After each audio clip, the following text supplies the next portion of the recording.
Meus amados irmãos, a paz de Yeshua HaMashiach. Amém. Estamos aqui de volta com mais uma aula de escatologia, a doutrina das últimas coisas. Esta é a nossa apostila do nosso Instituto Sefta Demini, uma doutrina pentecostal tradicional. Nós não somos um neopentecostal, nós não temos uma teologia moderna, ela é tradicional, ela é uma teologia de doutrinas conservadoras. Iremos falar, é um curso médio, avançado a nível de bacharel. Então nós iremos continuar nossa aula, a nossa 12ª aula. Estamos na primeira parte 1, e vamos falar aqui, estamos no capítulo 5, página de número 42. Vamos falar sobre a fase visível da vinda de Jesus, e também vamos falar da guerra do Armagedon. Este é o assunto desta aula.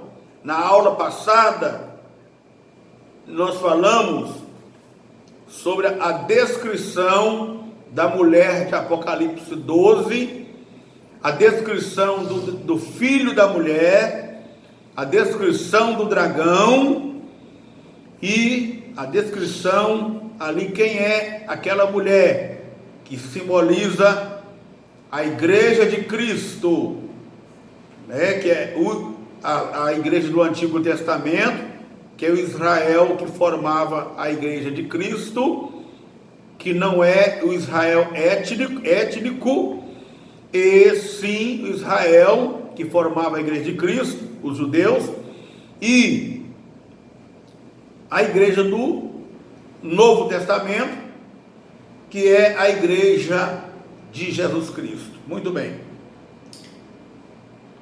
Então, a fase visível da vinda do Senhor Jesus, a fase visível da vinda de Cristo, ela vai acontecer no 7º ano após o arrebatamento. Então, a igreja vai ser arrebatada na fase invisível, e depois de 7 anos, então, virá a fase visível da vinda de Cristo, depois dos 7 anos da grande tribulação. O arrebatamento será confirmado.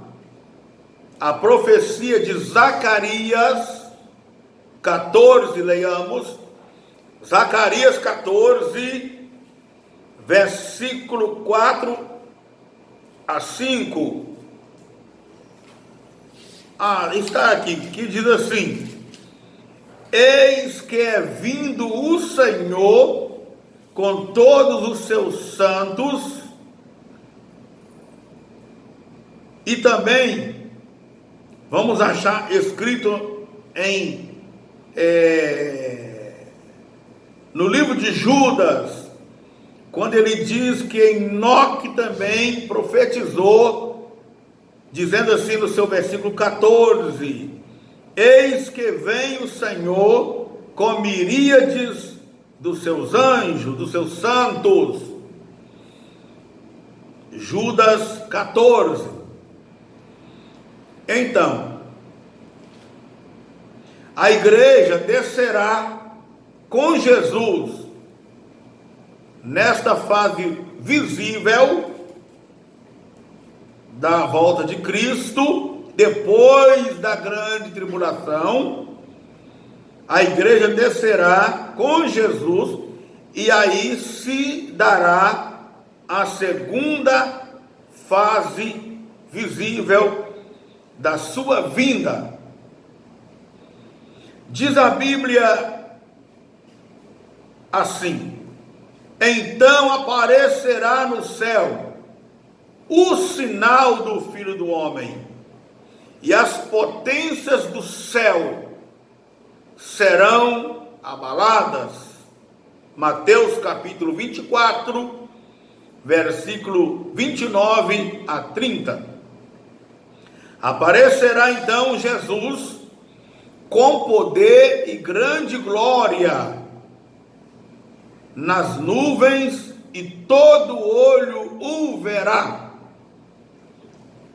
Na primeira fase, que é a fase invisível, ele não virá com poder e grande glória, ele virá em segredo. Mas nesta fase aqui, visível, ele virá com poder e grande glória, e todos verão Jesus Cristo, como diz Apocalipse, capítulo 1, e versículo de número 7. Tem também outras teorias, né, que ensinam que não existe fase invisível, não existe volta invisível de Jesus.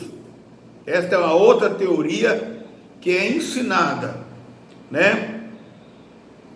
Na verdade, se nós formos olhar por Apocalipse, que é o livro das revelações do fim de todas as coisas, do tempo do fim, nós não vamos achar nenhum versículo em Apocalipse que vai dizer que Jesus voltará em segredo.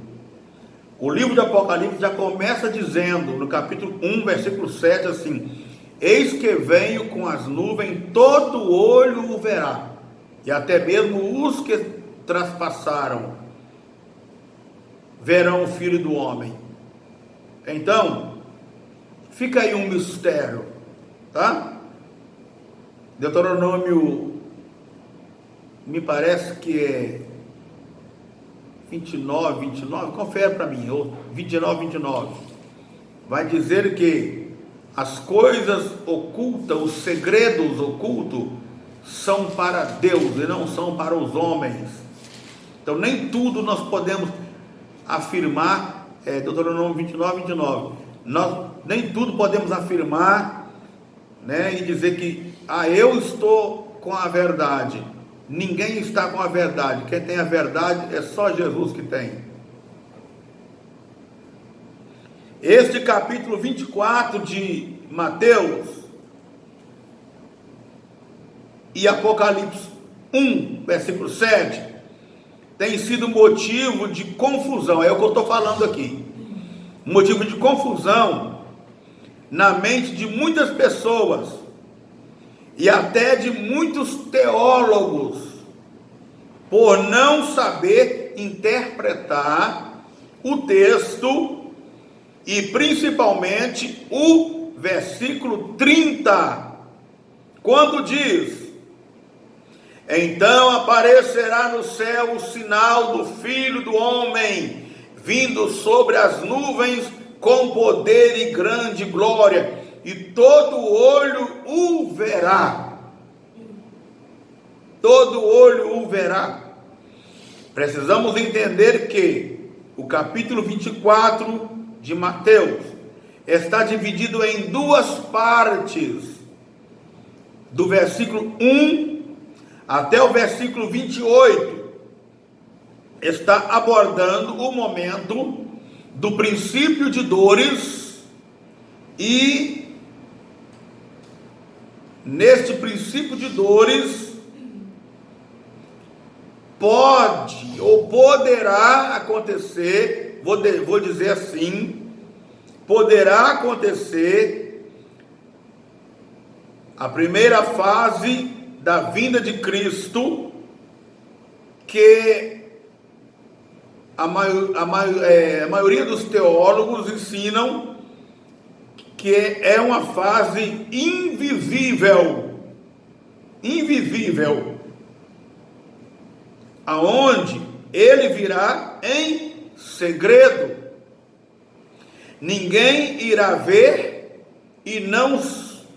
a não ser os crentes que estiverem preparados, pois ele virá como relâmpago e num abrir e piscar de olhos, como diz em 1 Coríntios, capítulo 15, versículos 51 e 52.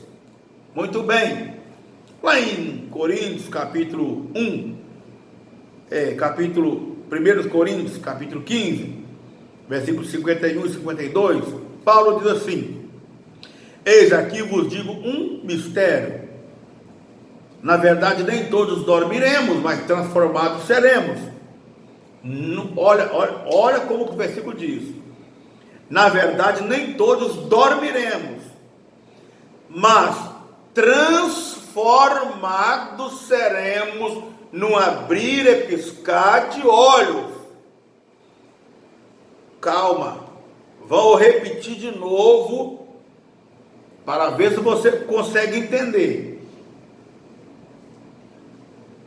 Eis aqui vos digo um mistério, na verdade nem todos dormiremos, mas transformados seremos num momento, no abrir e piscar de olhos. Então, nós vamos ser arrebatados no abrir e piscar de olhos, ou vamos ser transformados no abrir e piscar de olhos? Como é que é esse negócio aqui? Eu vejo muita gente pregando que no abrir e piscar de olhos, Jesus vem e leva a igreja, e no abrir e piscar de olho, a igreja desaparece da terra e já se encontra no céu. Tem graça isso? Tem graça? É gostoso isso?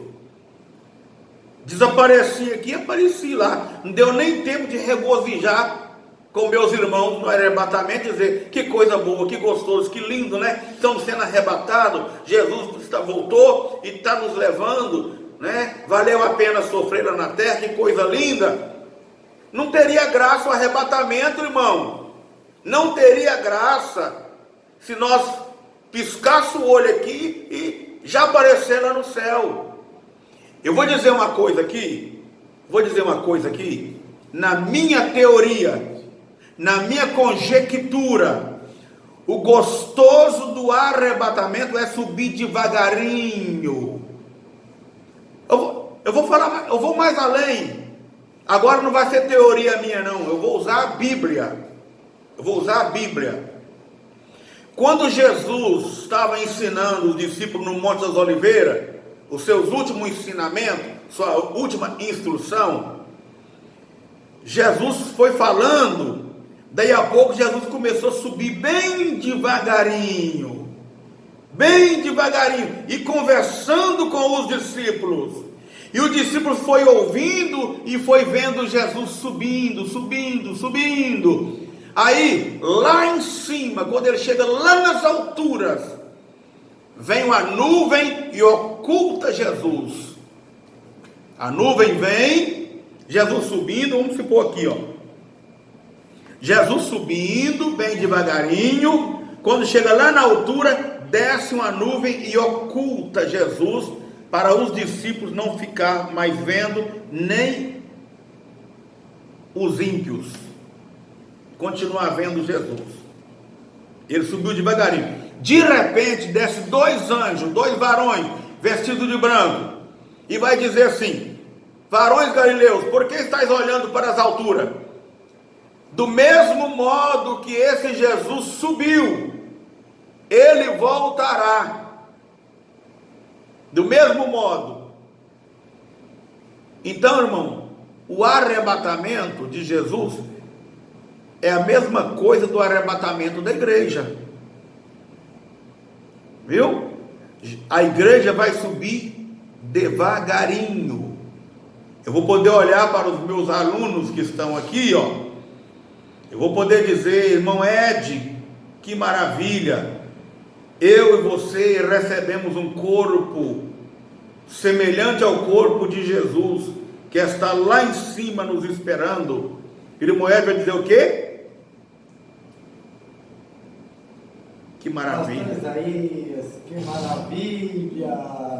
Isso que é o gostoso do arrebatamento. Vamos lá junto. Quando nós estiver subindo, irmão, todo mundo cantando um hino lindo. Quem sabe, né? Não sei. Pode ser glória, glória, aleluia, vencendo vem Jesus. E eu dizer, irmã Cidinha, viu como é que valeu a pena ser fiel lá na terra? Olha quem está nos esperando lá, o nosso rei coroado. E a irmã vai dizer alguma coisa para mim. A irmã imagina o que isso vai dizer? Glória a Deus, valeu a pena. Oh glória, oh glória. Eu vou olhar para minha esposa que está aqui, a pastora Dayana, e vou falar, sofremos tanto lá, né?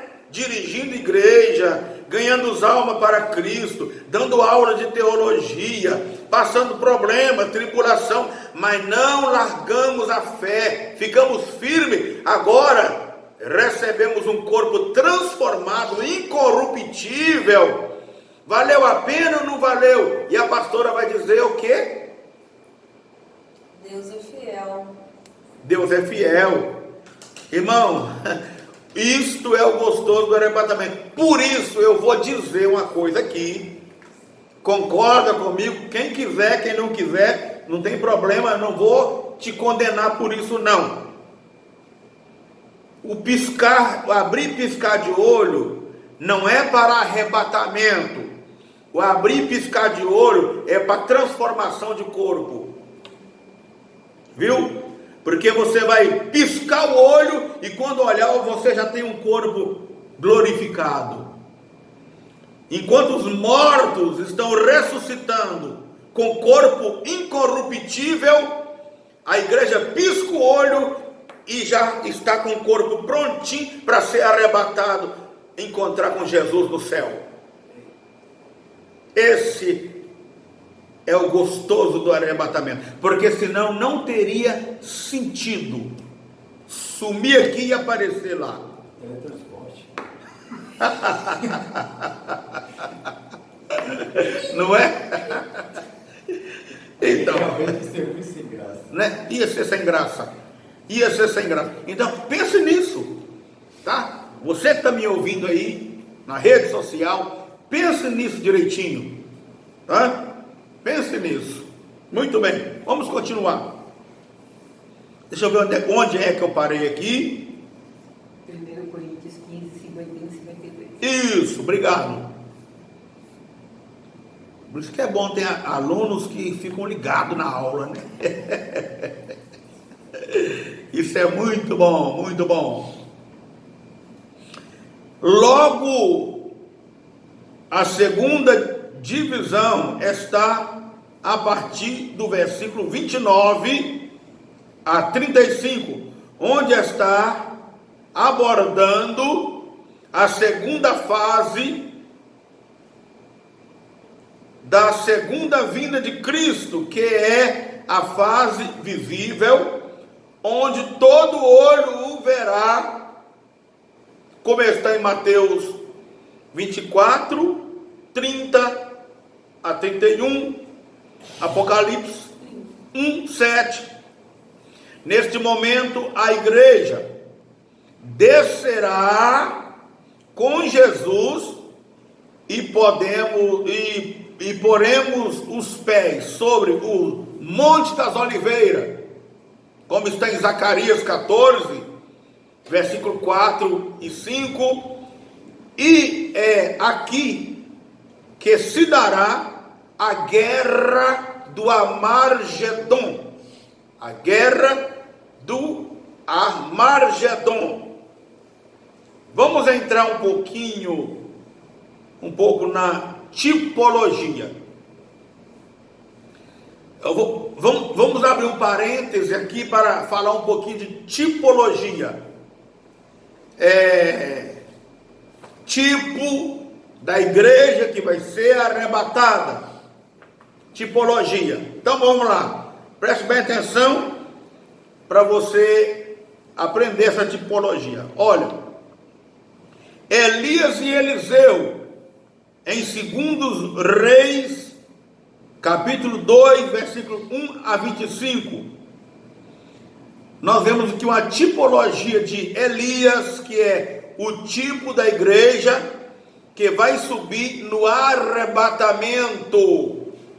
E Eliseu é o tipo da igreja que vai ficar para passar pelo escárnio dentro da grande tribulação. Por que essa tipologia? Eliseu e Elias atravessam do outro lado do Jordão. Aí vem a carruagem de fogo e um redemoinho. Elias sobe num redemoinho, Eliseu fica. Então, a tipologia é essa. Elias é o tipo da igreja que vai subir no arrebatamento. Eliseu fica, tipo da igreja que vai ficar para passar pelo escárnio. Quando ele vem voltando com a capa na mão, que ele atravessa o Jordão, então ele vai começar a fazer a sua jornada de novo, e ele ali vai deparar com 42 rapazes, servo dos profetas, que vai começar a escarnecer dele, dizendo assim: sobe calvo, sobe careca, Elias não subiu, por que você não subiu também? Ele subiu e você ficou? Sobe calvo, sobe careca.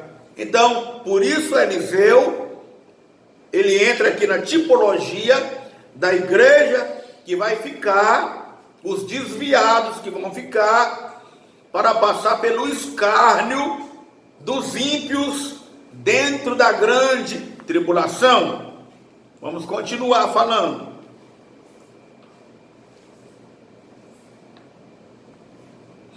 Isto é uma linguagem alegórica, não é de fato ou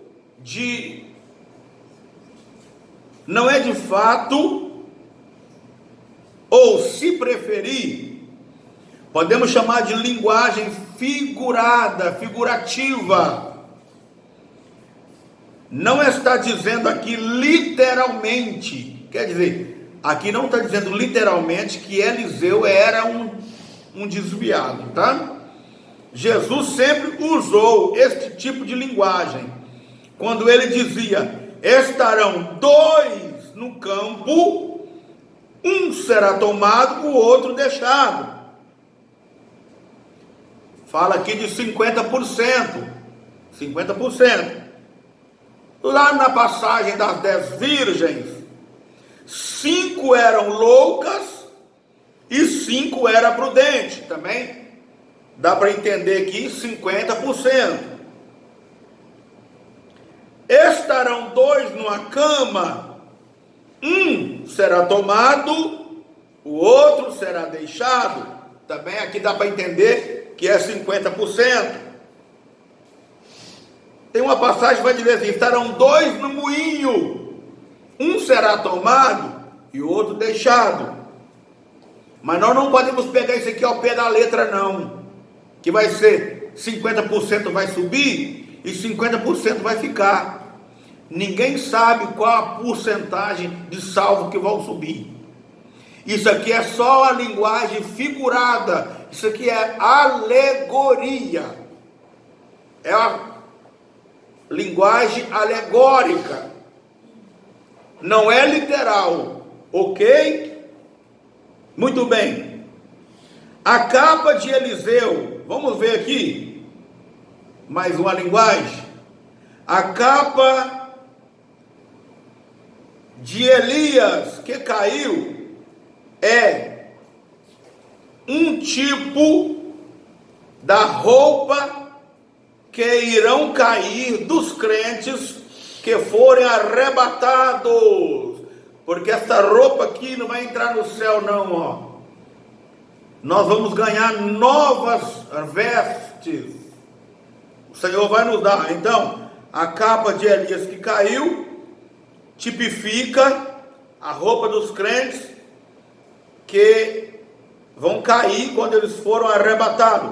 Eliseu pegou a capa e foi até o Jordão.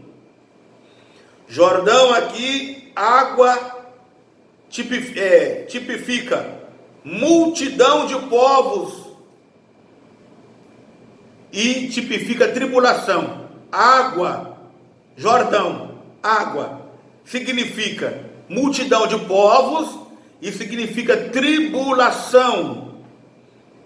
Na tipologia bíblica, ele mete a capa no Jordão e o Jordão se abre e ele passou do outro lado. E do outro lado ele se depara com, já disse aqui, 42 rapazes pequenos que começaram a escarnecer dele, dizendo: sobe calvo, sobe também careca. Elias não subiu, sobe também careca. A igreja que não subir irá passar por escárnio aqui na terra durante a grande tribulação. Vamos ver a linguagem alegórica aqui dos 42 rapazes? Os 42 rapazes são um tipo legal dos 42 meses da grande tribulação. Página de número 43. Os 42 rapazes é a linguagem figurada dos 42 meses da grande tribulação, que dá 3 anos e meio. 42 meses, 3 anos e meio.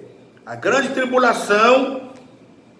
E as duas ursas são um tipo das duas bestas do Apocalipse. A besta que sai da terra e a besta que sai do mar. Vejamos aqui, ó, duas bestas.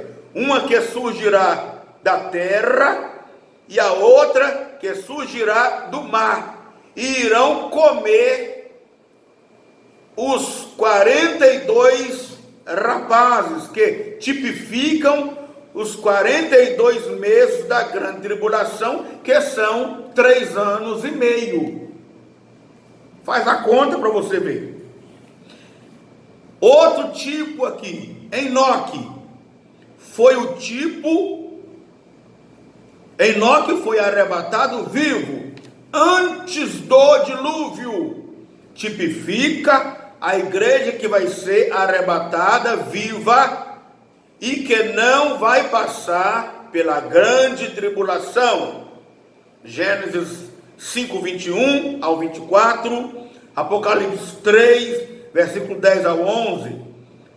A subida da arca durante o dilúvio com Noé e sua família tipifica a igreja que estará escondida no mistério com Cristo no céu durante o período da grande tribulação.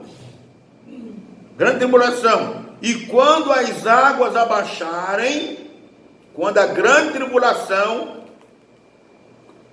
estiver acabando, né? Vamos ver, a água da arca lá. A arca repousa sobre o monte Ararat.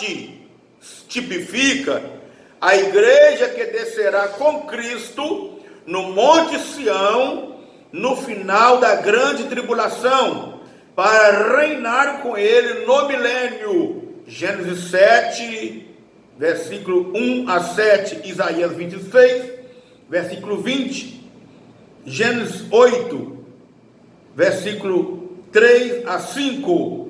Então aqui está algumas tipologias bíblicas, para nós entender um pouco sobre arrebatamento.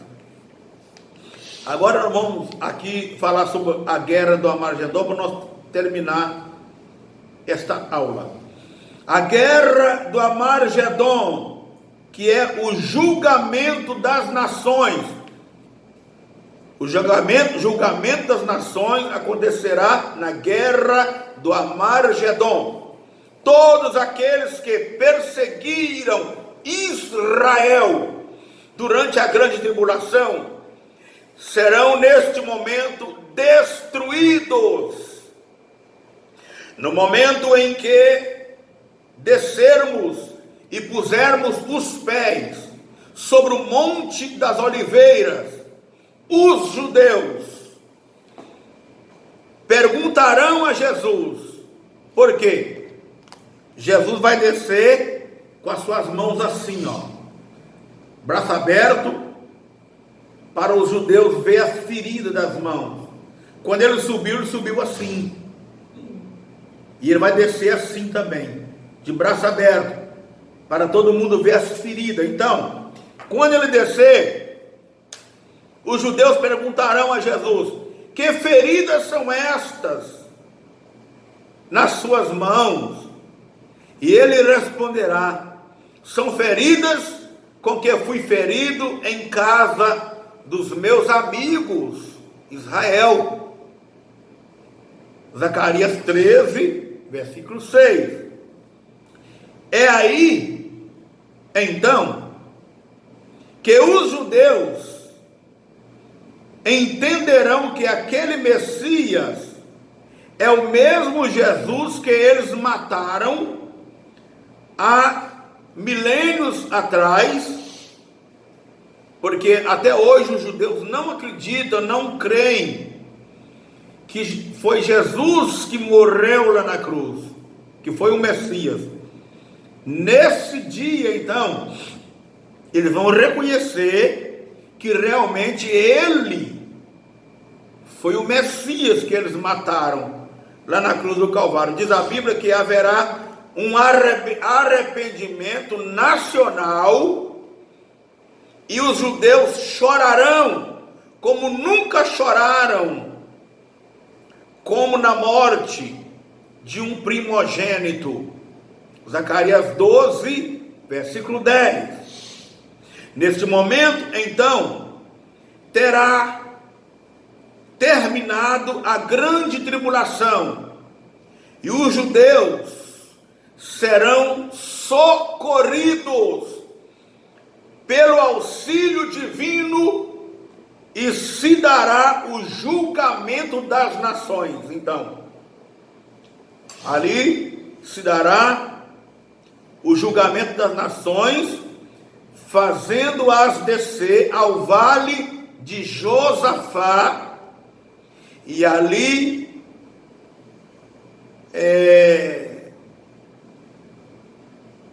só um minuto, eu saltei uma linha aqui. O julgamento das nações, o Monte das Oliveiras, onde poremos os pés, se apartará de um lado para o outro. Quer dizer, parte do monte abrirá para o norte, parte para o sul, e no meio aparecerá um gigantesco vale, como está escrito em Joel, capítulo 3, versículo 2.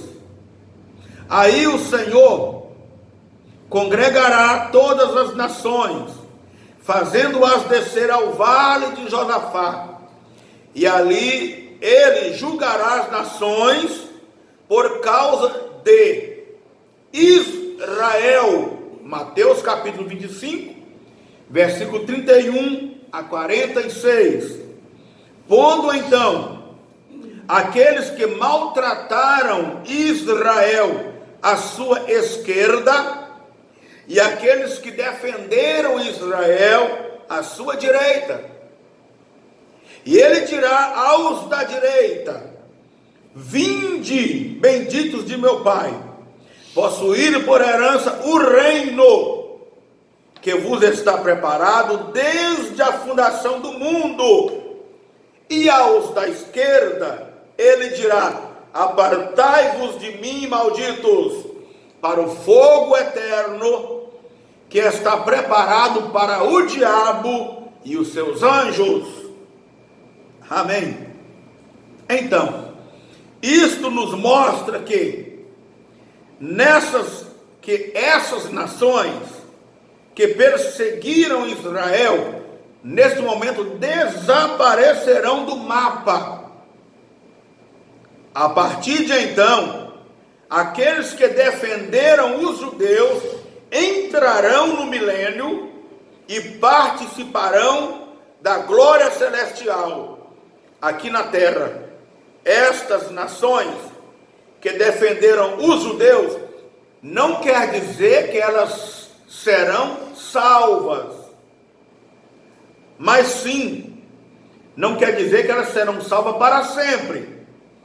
Deus apenas lhe dará uma recompensa, um prêmio, por terem defendido os judeus no período da grande tribulação. Agora, se lá dentro do reino milenar, essas nações ouviram o evangelho pregado por Israel, porque quem vai pregar o evangelho do reino é Israel, não é a igreja está pregando o evangelho da graça, tá? Por isso a Bíblia diz: enquanto o evangelho do reino não ser pregado em testemunho a todas as nações, não virá o fim. Quer dizer, o fim não vai vir com o arrebatamento da igreja, porque a igreja prega o evangelho da graça, não é o evangelho do reino. Agora Israel vai pregar o evangelho do reino. Que reino é este? O reino milenar. Quando as nações ouviram o evangelho da boca de Israel e da boca do próprio Cristo, muitos se converterão e obterão a salvação. E muitos também daqueles que converterão, que irão converter, quando Satanás for solto, eles vão desviar, vão abandonar Jesus, o Messias, e vão seguir a Satanás. E esse é um outro assunto que nós iremos falar em outra aula. Amém? Deus abençoe. Ficaremos por aqui. Ficam todos na paz do Senhor Jesus. No segundo período da aula, nós vamos falar sobre o milênio e o trono branco. Amém. Amém.